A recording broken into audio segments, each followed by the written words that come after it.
거두절미하고 바로 본론으로 들어가 보죠. 오늘 분석에서는 정말 흥미롭고 또 판도를 완전히 뒤흔들 만한 내용 하나를 깊게 파헤쳐 보려고 합니다. 바로 2026년 5월에 발표된 아주 상세한 리포트인데요. 글로벌 AI 칩 시장에서 지금 엄청난 지각 변동이 일어나고 있거든요.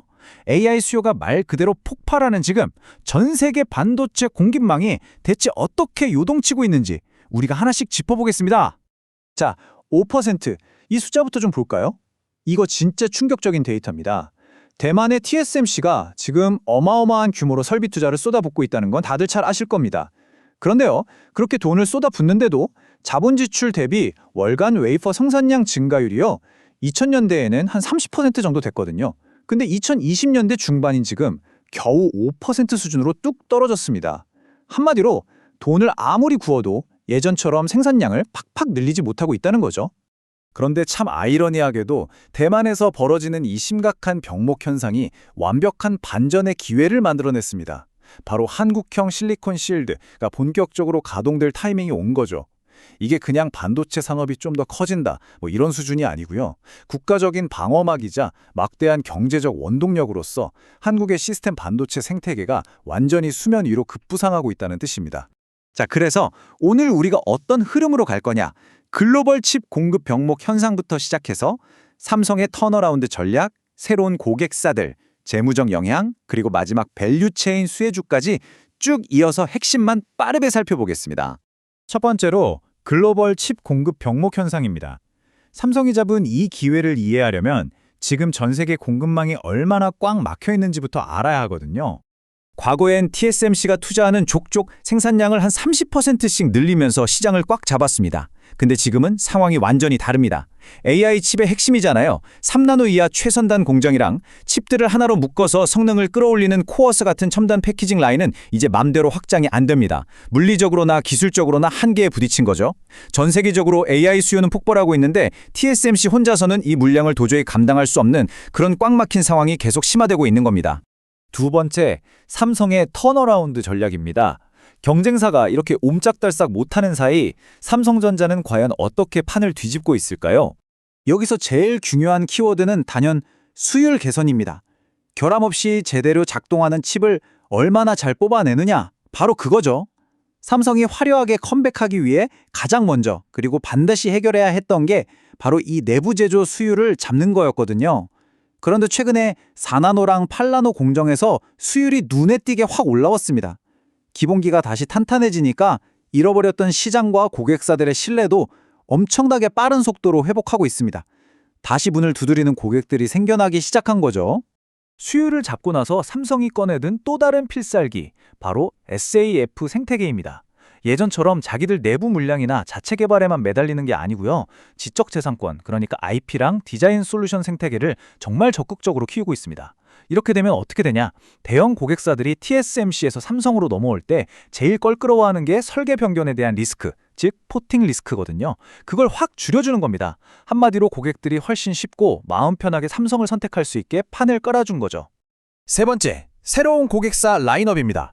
수율도 좋아지고 생태계도 탄탄해졌는데 그럼 진짜로 어떤 대형 기업들이 삼성으로 넘어오고 있는지 바로 확인해 보겠습니다. 벌써 굵직한 변화가 시작됐습니다. 테슬라, AMD 같은 빅테크 기업들이 TSMC 한 곳에만 기대는 걸 줄이려고 삼성도 같이 쓰는 파운드리 이원화를 본격적으로 돌리고 있거든요. 당장 테슬라가 2027년에 2나노 공정으로 자율주행 AI 칩을 양산할 계획이고요. AMD도 2나노, 3나노 도입을 한창 논의 중입니다. 게다가 엔비디아의 대항마로 꼽히는 AI 스타트업 그록 아시죠? 이 그록도 거대 언어 모델용 칩을 미국 테일러에 있는 삼성 4나노 공정에서 양산하기로 도장을 찍었습니다. 거대 빅테크부터 제일 잘 나가는 스타트업까지 핵심 고객층이 진짜 몰라보게 두꺼워지고 있습니다. 네 번째는 재무적 영향 전망입니다. 자, 고객이 이렇게 늘었으니까 우리에게 가장 흥미로운 숫자 이야기를 안 할 수가 없겠죠? 방금 말씀드린 이 새로운 고객사들의 수주 물량이 딱 더해지면요. 2025년 기존 예상 매출액에서 무려 22%에서 24%나 되는 추가 성장이 일어날 걸로 보입니다. 이걸 돈으로 환산하면 대략 3조 9천억 원에서 최대 4조 2천억 원이라는 어마어마한 외부 매출이 쏟아져 들어온다는 뜻입니다. 정말 엄청난 스케일이죠. 이 엄청난 추가 수익이 어디서 나오는지 좀 쪼개서 볼까요? 퀄컴이 전체의 절반이 넘는 51%로 꽉 잡고 있고요. 그 다음 AMD가 20%, 그룹 같은 스타트업들이 14%를 채워줍니다. 근데 여기서 정말 흥미로운 포인트가 하나 있습니다. 바로 11%를 차지하는 HBM 포물량인데요. 사실 이건 외부 고객이 아니라 삼성 내부에서 이루어지는 거래거든요. 메모리의 두뇌 역할을 하는 로직 베이스의 거래지만 이게 파운드리 실적을 끌어올려줄 뿐만 아니라 와, 삼성이 최선단 공정도 진짜 잘 뽑는구나 하고 전 세계 시장에 확실하게 어필하는 엄청 중요한 역할을 하게 될 겁니다. 드디어 마지막 5번째, 밸류체인 수혜주입니다. 삼성이 밀물이 돼서 확 치고 들어오면 당연히 그 물에 떠있는 국내 배들도 쑥쑥 올라가겠죠? 수많은 기업이 있겠지만 우리가 특별히 눈여겨봐야 할 핵심 3곳을 꼽아봤습니다. 먼저 팹리스 쪽에선 바두인데요. 데이터 센터용 초고속 저장 장치인 ESSD 아시죠? 이쪽 고객사가 확 늘어나면서 2026년부터 실적이 본격적으로 날아오를 준비를 하고 있습니다. 다음은 디자인하우스 세미5입니다.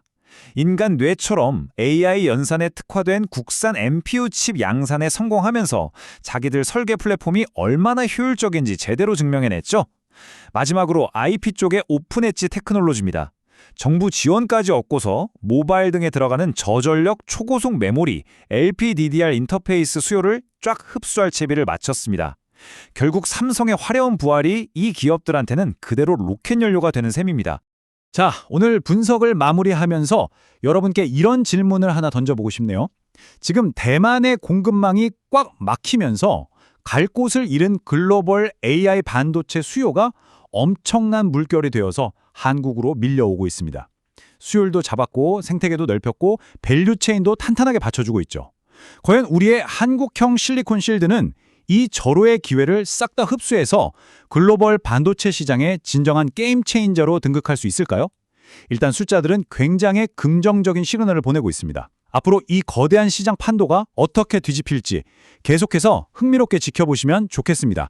함께해 주셔서 감사합니다.